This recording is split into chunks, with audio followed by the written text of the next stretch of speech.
પાટણમાં સ્થાનિક સ્વરાજ ચૂંટણીમાં રાજકીય ગરમાવો. પાટણ નગરપાલિકાના કોંગ્રેસના 3 ઉમેદવાર અજ્ઞાત સ્થળે રાખ્યા. વોર્ડ નંબર 2 ના આરતી પ્રજાપતિ, વોર્ડ નંબર 9 ના સુભદ્રા મોદી અને વોર્ડ નંબર 11 ના દિનેશ પટેલને અજ્ઞાત સ્થળે રાખ્યા. ભાજપના દબાણના આક્ષેપ બાદ કોંગ્રેસે ઉમેદવારોને ખસેડ્યા. ચૂંટણીનું ચિત્ર સ્પષ્ટ થયા બાદ પરત લવાશે તેમ જણાવ્યું. ગુજરાતમાં સ્થાનિક પર્વ ઉજવાઈ રહી છે. આ સ્થાનિક પર્વમાં પાટણ શહેર નગરપાલિકા વિસ્તારમાં મજબૂત લડાયક ઉમેદવારો અમે મેદાનમાં ઉતાર્યા છે.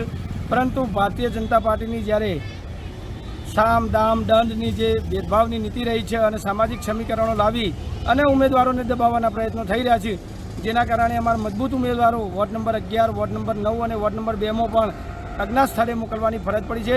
ખરેખર આ સ્થાનિક સ્વરાજ્યનું ચૂંટણી ચાલી રહી છે.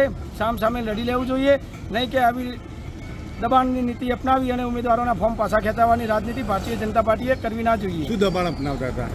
એ લોકો લેતી દીતીની વાત કરે છે, સમાજનું પ્રેશર લાવે છે કે ભાઈ તમે આપણો સમાજ ભાજપ સાથે વળેલો છે. ભાઈ કોઈ સમાજ ભાજપ સાથે વળેલા નથી.